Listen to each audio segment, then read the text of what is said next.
পাকিস্তানের পতাকায় পদাঘাত করে রাস্তায় পতাকা ফেলে প্রতিবাদে সরব হলেন একদল যুবক।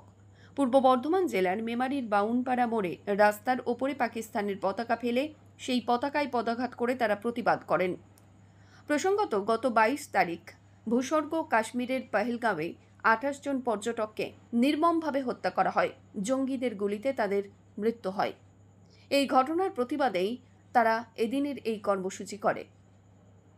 মেমারির বাউনপাড়া মোড়ে তারা রাস্তার ওপরে পাকিস্তানের পতাকা ফেলে পাকিস্তানের বিরুদ্ধে স্লোগান দিয়ে সেই পতাকায় পদাঘাত করে তারা প্রতিবাদ জানায় এবং এই যে 28 জন পর্যটকের নির্মমভাবে হত্যা করা হয়েছে তার বিরুদ্ধে তারা প্রতিবাদ জানান এবং অবশ্যই দোষীদের শাস্তির দাবি জানিয়েছেন তারা।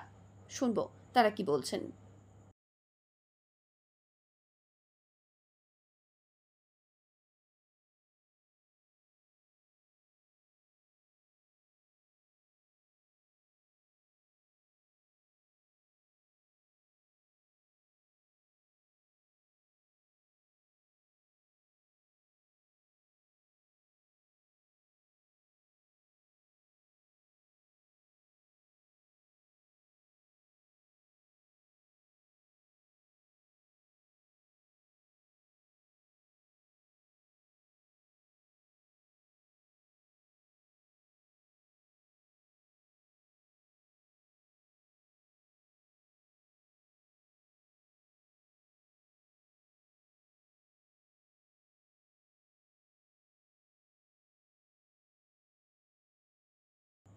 আনোয়ার আলী ও মৃত্যুঞ্জয় যশের রিপোর্ট, সংবাদ আজকে নিউজ।